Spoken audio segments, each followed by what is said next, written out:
over to Michael. Again, thank you for joining us this morning. Michael Solomon is the forefront of marketing. He literally wrote the book on understanding consumers. His textbooks on consumer behavior, social media marketing, advertising, fashion, psychology, and of course marketing are required reading in hundreds of business schools around the world. One of the proudest things I am of Michael Solomon, he is a scholar. He is professor of marketing at the School of Business at St. Joseph's University in Philadelphia. I bow down to you for just that alone, Michael. Michael Sullivan, good morning to you. I'm going to pass this presentation over to you, pass the baton over to you. You've got it coming your way. Got it, Michael? I've got it. I've got it. And thank you again. Thank you. Thank you, Marty, and good morning to everyone who's joining us today on this kind of frigid day, at least here in Philadelphia. So I'm going to just jump right in because I've got lots of stuff to cover here, talking about the new 4 Ps of marketing. And my goal here this morning is to dive in and think about some of the ways that we can get people more engaged with what you all are thinking about every day, and that is how to get your brands into people's homes. And so as we do that, you know, I started to think about my own situation. As Marty mentioned, I'm one of the things I do is I'm a full-time faculty member. And so in just a few hours from now, I'm going to be walking into a lecture room, a lecture hall filled with 18-year-olds, and I've got a problem there. I've got a problem every time I do that, and this is what a lot of my students sort of look like when I walk into the room. And so just like every other faculty member, my issue is how do I get these kids woken up, especially how do I get them off their phones and tuned into what I want to talk about for an hour or two. And I think that you all have a very similar problem in that you have a lot of times shoppers who are in the store, perhaps, shall we say, reluctantly, and they're just kind of going through the motions, and you know, you can jump up and down a lot, but if they're not really motivated to hear what you have to say, you're not going to really do what you want to do and accomplish with what you want with your brand.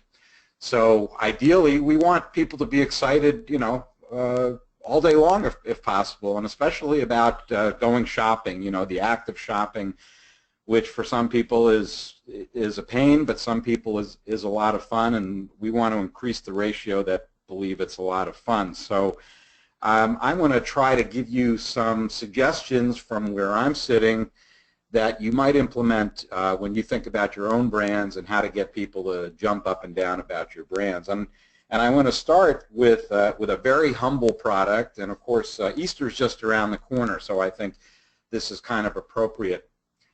So let's start, as the title of my talk suggested, let's start with this very humble product called Peeps. You all, I'm sure, know what Peeps are. They've been around for many, many years.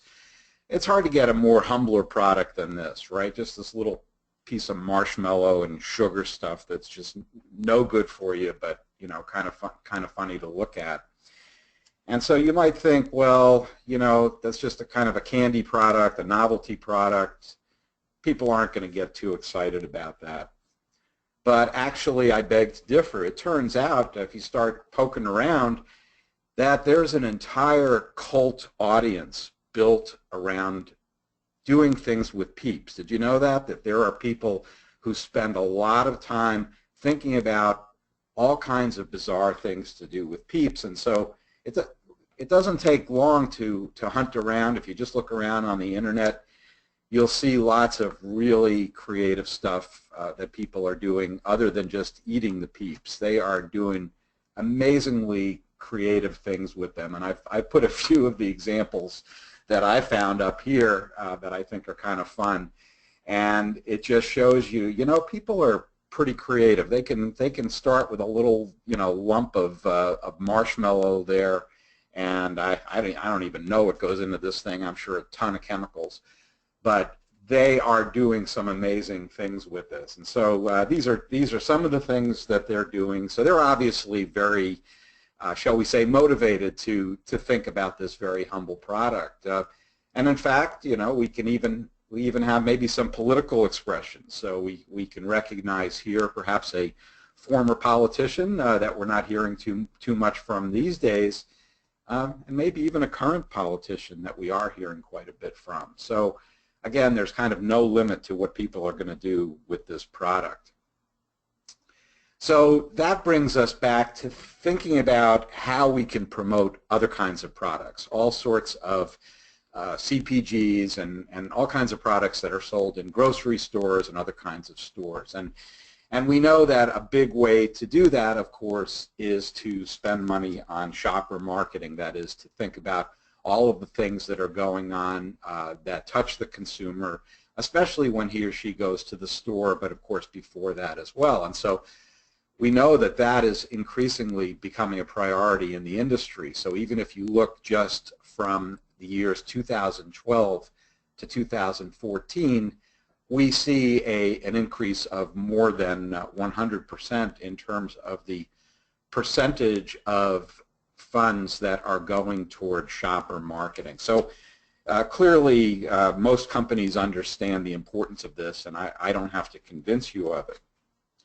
But in terms of how we evaluate what we're doing, perhaps that's a different question. So we know that ROI, return on investment, is everything, and this is the holy grail, and it's becoming, you know, these days in marketing you don't do anything without being asked, well, what's the ROI on that? And I get that. That's really important stuff.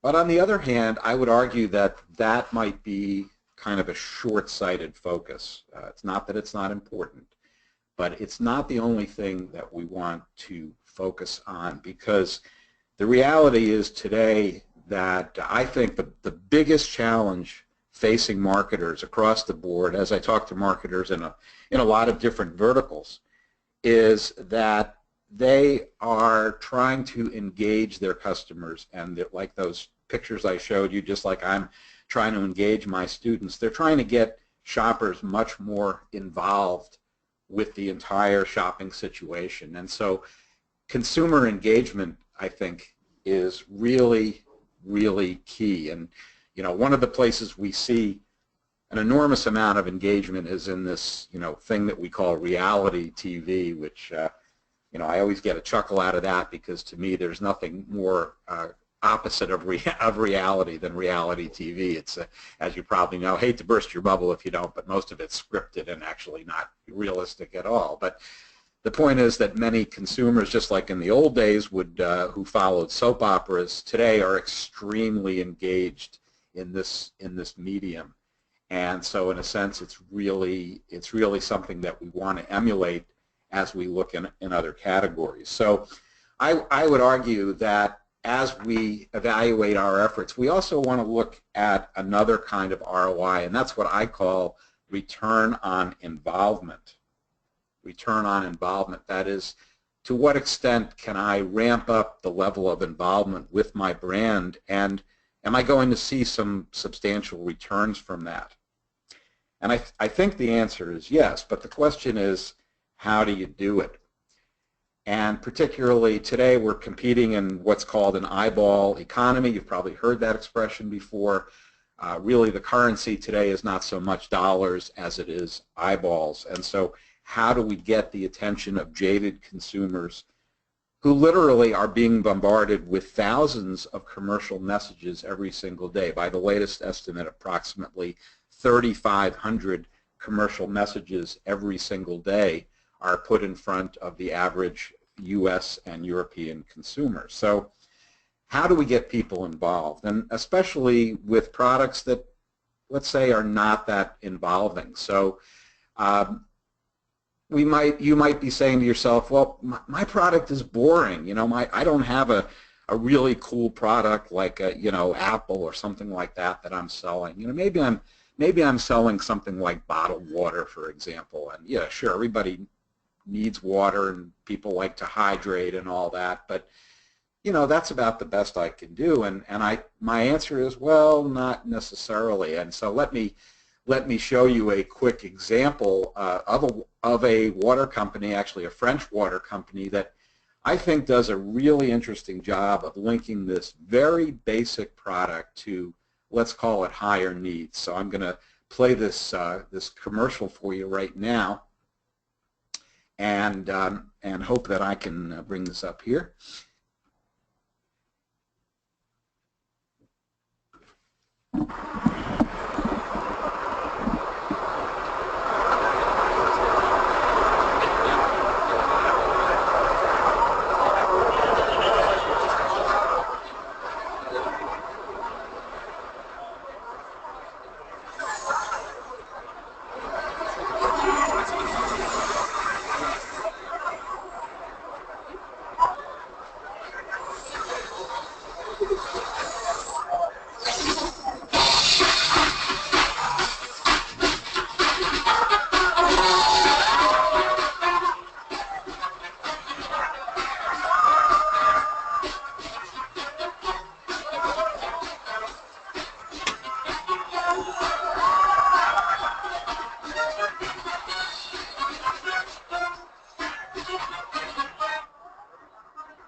Okay.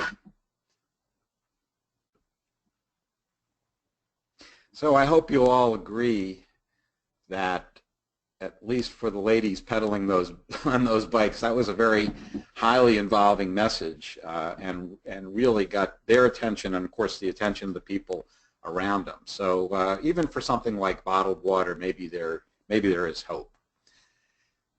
Now, is it worth the effort to ramp up engagement? I think clearly the answer is yes, and most executives I talk to agree with that, at least in principle. So, for example, in one survey, 3/4 of the executives who responded said higher levels of customer engagement would result in higher profits, and about half of them think that inadequate engagement is to blame for about 25% of lost sales.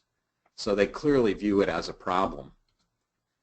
Similarly, Gallup finds that customers who are fully engaged represent a 23% premium in terms of share of wallet, profitability, revenue, and relationship growth over the average customer.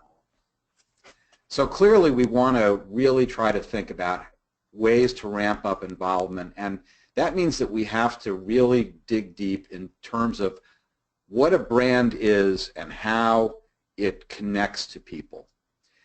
So when we take a step back just for a moment, if you'll indulge me, into the academic world, we look at how research on branding has evolved over the last few years. And essentially what we see is some big changes. One is that we start with a traditional conception that brands are assets created and controlled by the firm.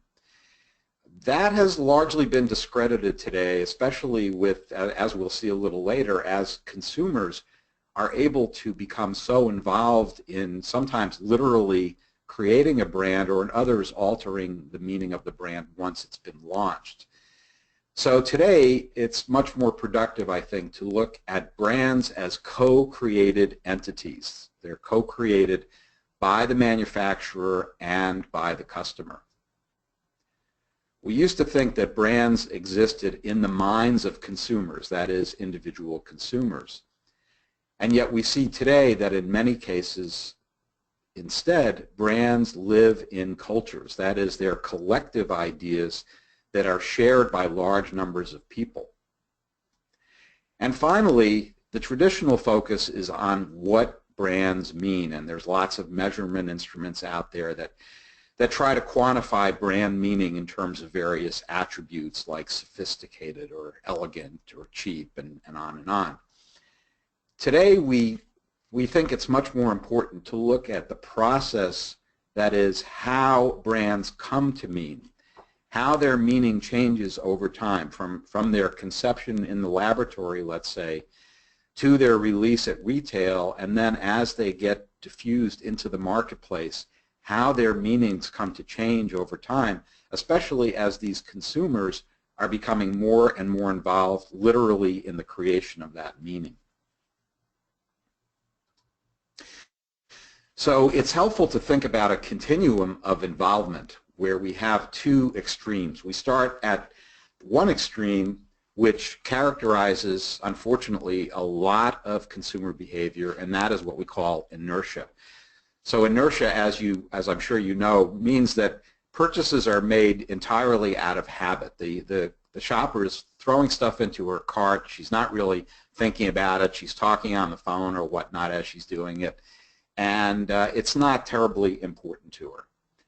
On the other hand, we know that there are some purchases that are extremely involving, and in fact, some of them we found in research really resemble religious or spiritual experiences. And a lot of times during this high level of involvement, people enter what psychologists call a flow state. And essentially that means that you lose track of time, you become totally immersed in the experience, in the consumption experience. And obviously that is a very, very different state of being than someone who is just making purchases in terms of inertia. So not every purchase can generate a flow state, but our goal can be to move people along the continuum a bit away from the inertia side and toward the flow state side. And in fact, many brands have succeeded in doing that. So we have a lot of so-called cult brands that again inspire this kind of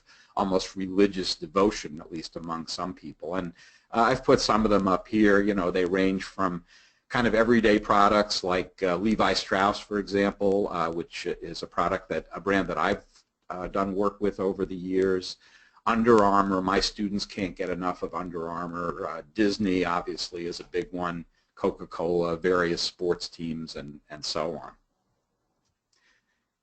So in a cult brand, you know, we have stories like this, where as we know, you know, when Apple releases a new iPhone, people are motivated to camp out overnight, sometimes for weeks at a time. Here in Philadelphia, the former mayor, when he was mayor, actually joined people who were camping out overnight in downtown Philadelphia at the Apple store to await the release of the new iPhone. So that's a pretty high level of involvement, I would say. But within this, the grocery category, we could think about food brands. It turns out there are a number of food brands that have cult-like qualities, in addition to the Peeps that I started with. And these are a few of them here. If you have the good fortune to be working with one of these brands, then hey, congratulations. But these are all brands that inspire a tremendous amount of devotion, at least among small groups of people. So here's another P. I had Peeps, now I've got Pez. As we know, at least for those of us that are old enough to remember, Pez, a very, very inexpensive product, but we know that people are Pez collectors. You know, we know that they're buying the stuff not just to eat the candy, but they have a much more profound attachment to various kind of Pez dispensers. Here's a third P, which I'm calling pop, conveniently. Jones Soda is an example of a cult brand, and one reason, which I'm going to talk about a bit later, is that the brand encourages consumers to insert their own personality into the labeling and promotion of the brand. So Jones Soda really stands out. Obviously not a huge brand, not a Coca-Cola, but a very devoted following that takes Jones Soda quite literally, quite seriously. And of course, when you get into specialized categories, for example, vegan foods, we know that you know, on campus I see a tremendous amount of vegan activity. These kids are really devoted to this stuff, and so if you've got a brand that fits into one of those categories, like say a certain diet or lifestyle, then we also tend to witness a high degree of involvement. Beauty products, needless to say, we have women who are really devoted to certain kinds of cosmetics products and will go online and blog about them and think about them quite a bit. But even an everyday product, like let's take paper towels, you'd say, well, how can people be, devoted to paper towels? Well, let's think about Brawny and how they have handled this issue. As you may know, over the years, it turns out that there are lots of consumers who seem to have this thing for the Brawny man, and so Brawny has really picked up on that and has redone the Brawny man in recent years. But it's also inspired a lot of backstories, and so when you look at what everyday consumers are posting, they're referencing the Brawny man, and even to the extent that it's inspired a kind of feminist backstory with this hashtag strength has no gender. And so you've got women, as you can see a couple here, who are dressing up as the Brawny man and basically sending the message, hey, I can be a Brawny man in my own way as well. So again, a very kind of humble product, an important everyday product that is now being taken to the next level. So how can we explain this? Well, I want to try to do it by using the metaphor of a pyramid, and pyramids seem to have a magic attraction for a lot of people, and marketers actually love pyramids. There's a number of different models in marketing that involve pyramids, so it's kind of interesting. For example, here you see the global income pyramid that sometimes economists use to look at how wealth is distributed around the world. Here you see another pyramid, which is Maslow's hierarchy. You may remember that from school, but we talk a lot in consumer behavior about the Maslow hierarchy and the notion that brands satisfy different needs at different levels, and you've got to kind of walk before you can run. So you can't satisfy ego needs before you satisfy basic physiological needs, and so on.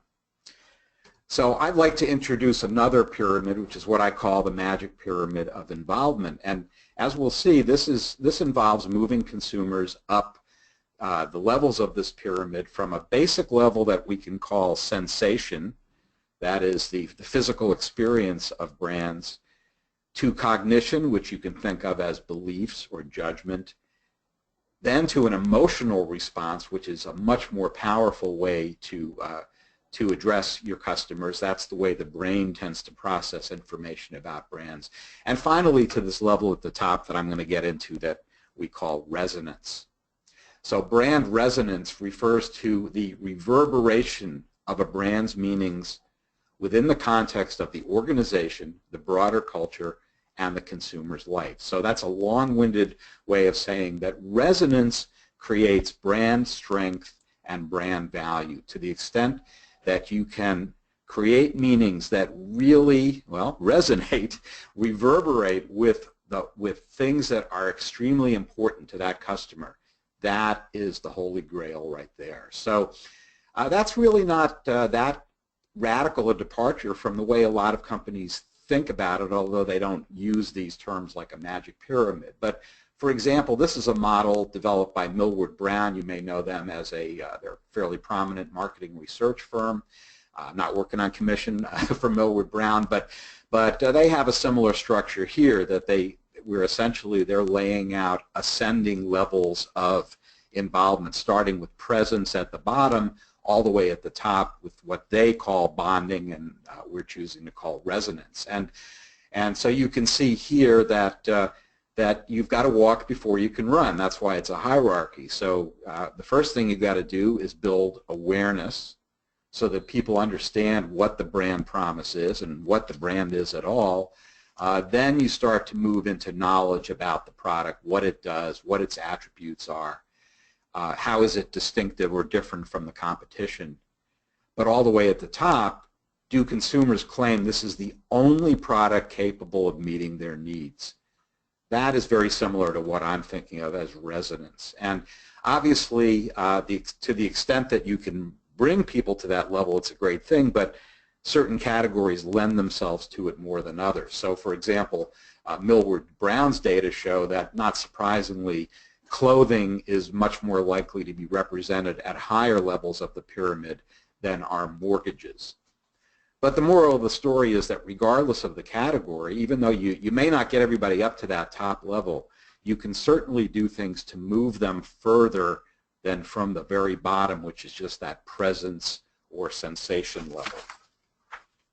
So the idea is to move the consumer up that pyramid. You want to start with sensation, move them up to cognition, go to emotion, and then finally, if you're lucky enough, get them to the level of resonance. So let me start just by quickly reviewing some of the ways we can pierce this, this kind of placid, uninvolved consumer just in terms of sensation. And that means appealing to the five senses, not just the visual sense, which most marketers do, but the five senses are all good candidates for this. So on the visual level, obviously eye-catching packaging is very important, and if you can stand out on the store shelf by having a distinctive shape or design, you're in good shape. And really, product design and aesthetics is becoming so much more important to consumers today, even for everyday goods. And if you look at the success, for example, of the Method line of house cleaning products, you can see that form is function. That is one of the big reasons for their success, is that they bring a certain aesthetic to the packaging that frankly is lacking among many of their competitors. So in your messaging, you can emphasize various kinds of sensations, like softness, for example, that I think this bread ad does very nicely. In this case study of Kleenex, Kleenex did a nice job of this. So what they found is, as you see here, softness is the #1 benefit shoppers look for in a tissue. So, quote, owning softness is a top priority. And so Kleenex developed a nice strategy that where people literally were allowed to send boxes of Kleenex to others at social events, and they really focused on the softness of the brand, which was a nice approach, I think. We can appeal to the senses, for example, the sense of smell. Increasingly, we're seeing scented products and scented stores as well, stores having a signature scent. Many hotels are doing this, for example. We also know that the physical environment influences the way people evaluate what's in that environment. So, for example, believe it or not, as a demonstration of what we refer to as context effects, when consumers evaluate a product and they're standing on a hard surface like the one you see here, they evaluate the product more harshly than if they're standing on a soft carpet, even though the product that they're holding is exactly the same. So at the next level, we can look quickly at cognition, at beliefs about a product and thinking about a product. And obviously one way to do that is to put decision-making more in consumers' hands. Many of the shopping and grocery apps that are out there do that.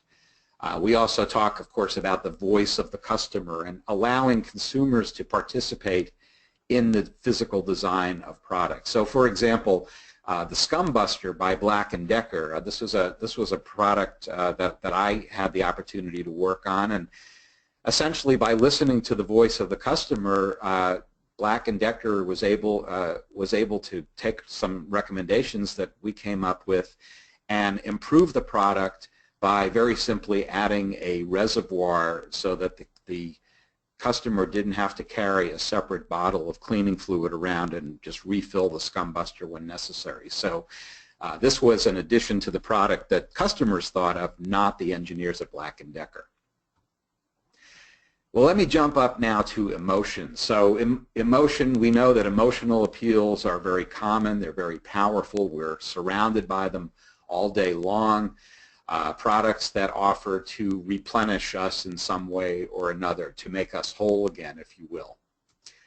And we know that consumers have very strong emotional connections to lots of different products they find in the grocery store. So this is a drawing that was done by a subject in a study looking at ice cream products. And you can see this person feels pretty strongly. He says, "I'll kill everyone in the store in front of me if they don't move it.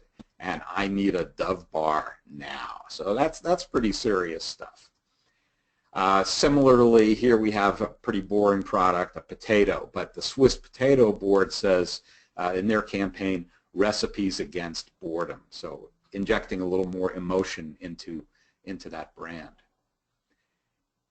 Let's move now, though, to resonance, which is where I really want to spend the rest of our time together, because resonance, as I said, is the holy grail. Again, not everybody's going to get there, but at least it's worth a shot. And again, resonance refers to the goodness of fit between a brand's architecture, that is the meanings it claims, and the meanings the consumer seeks in his or her personal life. So I want to outline very quickly some strategies that you can think about that will help you move up this pyramid to achieve resonance.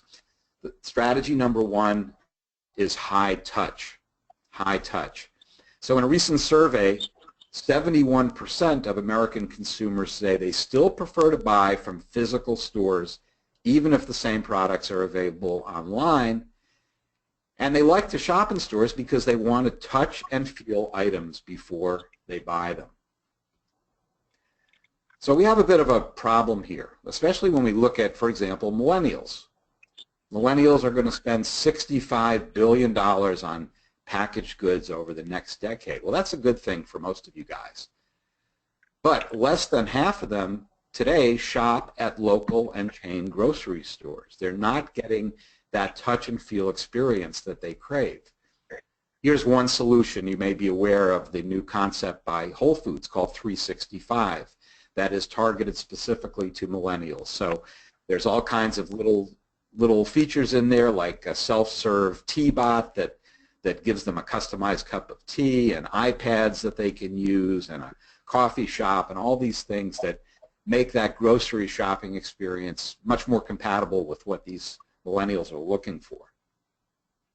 Strategy number two, anthropomorphic branding. That is, creating a brand that is a lot more like a person. And packaged goods companies have been doing this for years, of course. Many of them understand that consumers form relationships with brands that we find in research are quite similar to the relationships they form with other people. Some are love, some are hate. There's all kinds of interesting relationships that get formed. So one way you do that, of course, is to create a strong, what we call brand personality. The Pillsbury Doughboy has done that for many, many years. And so when people think of Pillsbury, many times they're going to think of this little guy here. And of course, those personalities have to be carefully tweaked over the years. You have to monitor, you have to be aware of when consumers are getting bored with a personality, just like as consumers, we might want to go for a makeover every now and then. Here we see Betty Crocker, for example, as she has been modified over the years. So some of her basic characteristics are the same, but the woman on the lower right, it looks much different. The current Betty Crocker, especially reflecting the company's recognition that many more of their consumers are not Caucasian.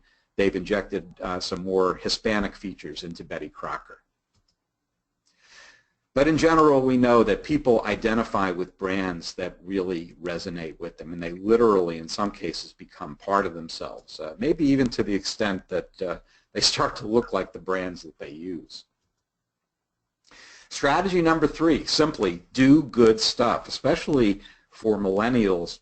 Millennials really value brands that give back to the community and that connect with the community. So brands that focus on corporate social responsibility often really benefit. Of course, they're doing well by doing good, and so I strongly urge you, if you're not considering initiatives like this, to really show people how you're giving back to the community. Strategy number four, and this is one that I think is quite interesting. I've thought about it a lot over the years. Think cross-category.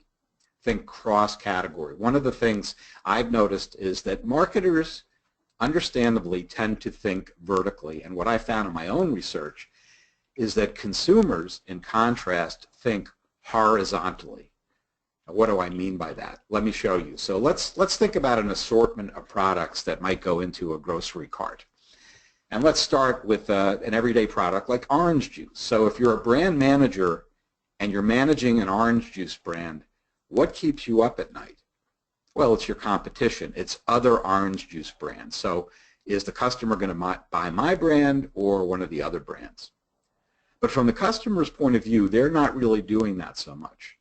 They're often thinking about that brand in the context of some goal that they have or some situation. For example, what orange juice should I serve with a brunch that I'm planning for some friends? So while the brand manager is thinking about competitors, the consumer's thinking about stuff like, what do I serve at the brunch? You know, should I have flowers in the room? Am I serving champagne? What do the table settings look like? In other words, other categories that are not functionally related to orange juice, but in the consumer's mind are very strongly related. Now, some companies have figured this out. So I like this promotion that was done for s'mores, where Hershey and Honey made, and again, marshmallows here, they're starting with an end goal that they understand the consumer's using 3 different products to create these beloved s'mores, and they're cross-merchandising those. So they're thinking cross-category. Similarly here, make it a party, we have pizza, we have Coca-Cola, and we have ice cream. So that's a start in the direction of thinking cross-category. Strategy number 5, seek virality. That is, get consumers so excited by your messages that they will share their messages with other consumers and do the work for you. So you may be aware a few years ago, one of the first food-related viral marketing sensations that occurred was the great YouTube genre of Diet Coke and Mentos videos. And this involved this discovery that when you throw these little Mentos candies into a bottle of Diet Coke, it creates this reaction, these huge geysers. And so almost overnight, hundreds and even thousands of everyday people were doing this and creating these videos, and it really became a part of popular culture. And we see it in cartoons, we see it all over the place. We see it in South Park on TV, and even more recently, you know, we look at, not to make light of foreign policy, but you know, we see what's going on in Korea, and we see how Diet Coke and Mentos is being reflected there as well. Strategy number 6, moving quickly through these, is personalization, a very, very important one. We know that people are much more engaged with products that reflect who they are. And so, for example, as something as simple as sending people customized coupons that reflect past experiences or buying behavior, maybe using beacons in the store to do that. So we know that that a huge amount of coupons will be delivered to consumers using beacon technology. And shoppers will tell you that beacons offering special discounts, in other words, discounts related to their own buying behavior, will definitely influence their buying decisions. So we refer to this in consumer research as the IKEA effect. We love it more if we were involved in putting it together. I don't know about you, I always have a few pieces left in the box, but still we get very involved in that. And so, for example, M&M'S has had a nice campaign you probably know for a number of years where you can personalize your M&M'S. That is a great way to take a very humble product and elevate it to a high degree of resonance. Strategy number 7 is gamify. Turn your product into or make it part of a game. And gamification is a big buzzword these days. What is it? Some people say, oh, it's, well, playing Candy Crush at your desk. Well, that's not what gamification is. It is more complicated than that. Essentially, it means the application of gaming elements to non-game contexts. And there are a lot of cool things you can do with gamification. I teach an entire course on it at my university. It involves, for example, giving consumers badges to signify achievement in various ways, or awarding them points for being involved with your product. So here, Volvo is literally paying people with points to watch commercials about their product. There's various ways to put this into action. This is a screenshot, actually, of an application that I did for Campbell's, a pilot project a few years ago. to get millennials more involved in actually creating flavors of soups and getting them to suggest flavors that they would want to serve. And so essentially we used a virtual world platform to create a game where we had millennials teleporting, if you will, into our virtual apartment and competing with other teams or against other teams of millennials to come up with soup flavors that they thought would appeal to their peers. Happy to talk more about that to anybody offline if you're interested.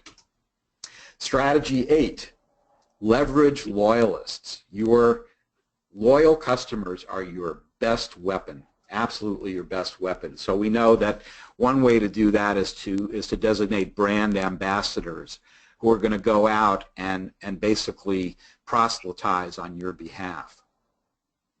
But we know that generally when we look, for example, at food products, people have become incredibly loyal and fervent about a lot of products. And you know, with young people, I like to joke that, you know, they can't eat a meal until they've posted a picture of it on Instagram, and this image kind of supports that observation. So now we're getting to that fourth P. Don't worry, we're getting to the food porn here, and this has become a term that's actually being used by people who are so incredibly into photographing pictures of everyday foods and posting them that it's become a whole genre. So if you Google food porn, you'll come up with literally thousands of images of foods, and maybe some of your brands will be in there. And this reminds us of the importance of curation. That is, the curator, which we associate with museums, but these are people who are making selections and are posting them online, engaging with networks, and really thinning the herd, taking thousands of options and recommending just a few. So these obviously are decision makers that you want to connect with. And so, for example, bloggers, food bloggers, have become incredibly powerful influencers in a lot of different categories. So for years, I've been looking in the fashion world at what are called haul videos, H-A-U-L, and this is a whole genre where usually young girls will bring home a haul from the store and proceed to make a YouTube video where they take the objects out one at a time and talk about what they've bought. But it turns out that people are doing this for food products as well, and so if you look for food haul videos, you'll see a number of these. A great source of marketing research, perhaps, for you.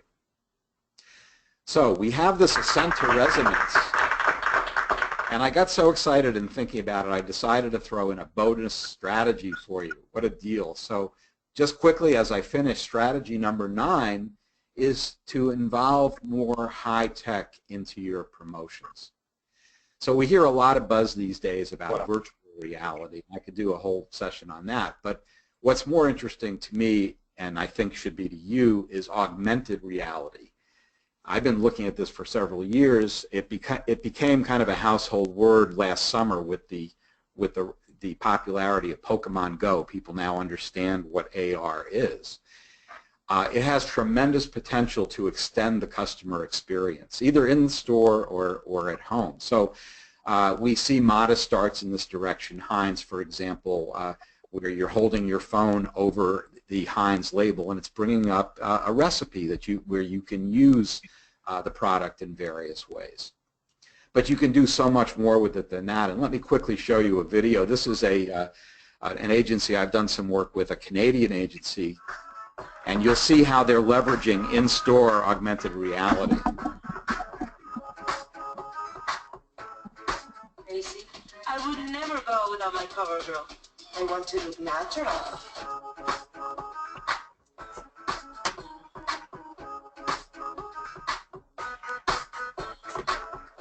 Simply ageless foundation to help you look 3 easy breezy beautiful cover girl.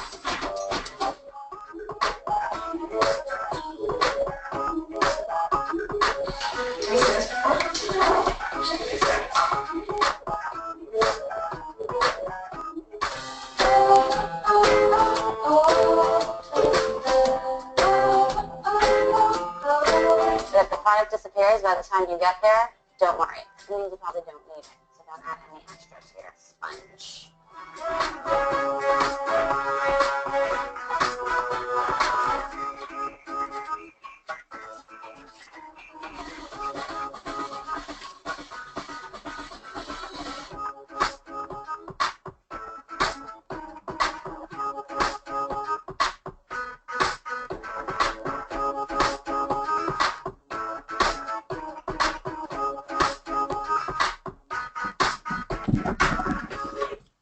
Okay, so I think that's a pretty cool application of AR, and you can think about using perhaps an approach like that to basically extend what your brand has to say in the store. It's very, very powerful. So to conclude, these are the 9 paths to resonance that I suggested today. There are actually others as well, but I think this is a pretty good start.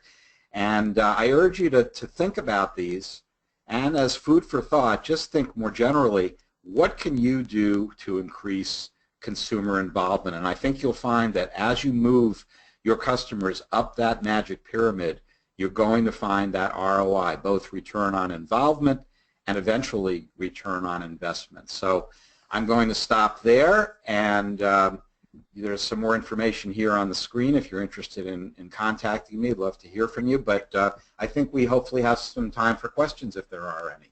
So thank you very much for listening. Michael Solomon, thank you so much. That is so clever. I love, there were so many things in there. I really appreciate it. If you have questions or comments, please head to the chat room and we'll give those to Michael. One of the things I just loved was the potato, the recipe against boredom. Putting the bikini on a potato. I mean, sometimes just simple, less is more, as they always say, you know, less is more. If you have any questions or comment, please head to the chat room. We'll take them there for Michael.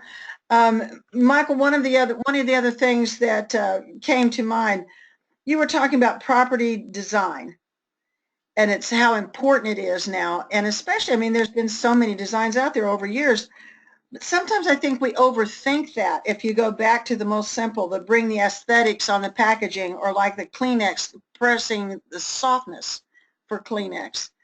Sometimes it's just as simple is better, right? Oh, absolutely. But we know that product design, I mean, even the most humble product, if you look, for example, Target's done a very good job of involving designers like Mizrahi and others, designing something like a trash can, you know, something, you don't get more basic than that, but by rethinking that and actually making it aesthetically pleasing, it fulfills the same purpose as any other trash can on the shelf, but it actually becomes decorative, and that's going to be the competitive advantage that that brand will have. One of the other, again, if you've got questions or comment, there's just so much information for Michael. Please go into the chat room. And again, he's on the screen. You can get to him that way, but you can always go through CMA member services as well. You know, one of the stats, I shouldn't be surprised by it, but when you said 3,500 commercials or messages come at you a day, that's mind-boggling to think you're in competition with that space. It is mind-boggling, and you know, it's increasing almost daily. You know, that number has more than tripled in the last 20 years. See, that almost intimidates you in your thinking a little bit. Well, Michael, I cannot thank you enough for this presentation today. If people want to reach out to Michael Solomon, please do from the screen, or again, go through CMA. I would love to have you back again. Really, really enjoyed it. So much information. I thank everybody for joining us today. Hope your spring is starting out okay, and thank you again all. And we've got one more great scenario this afternoon.